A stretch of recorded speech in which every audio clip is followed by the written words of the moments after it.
Hello, welcome.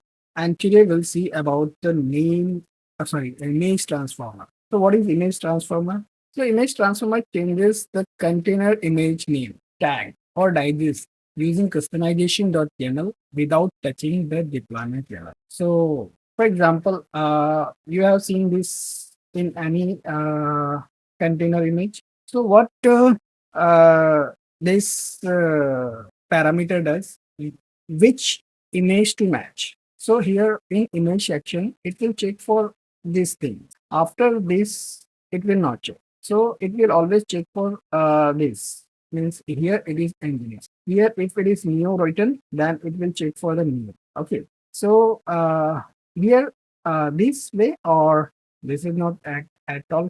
This is not correct. But if it is at the rate, then also it will check here. So let's create a first demo. So I'll just creating a first deployment. So I'll create a DPL and I don't want to create this services.yml file. So cd mkdir here. So cd here, and then I'll create vi depl.yml, and here I'll create a YAML file with the image version. This is image is this one. So it will not check this. Okay. And this. It will only be in image section and it will match to this. Okay. So space WQ. And now I will vi customization.yaml. So in the customization.yaml, I'll need to, so I want to change this image to 1.7.9 to 1.8.0. So here it is nVinix. If I'll write something else like nVinix, so it will fail.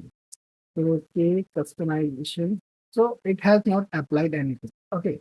So if I'll, because image not fine. Now what I will do, I'll nVinix. So if I'll apply again, so you'll find that this changes to 1 point. So I'll just apply it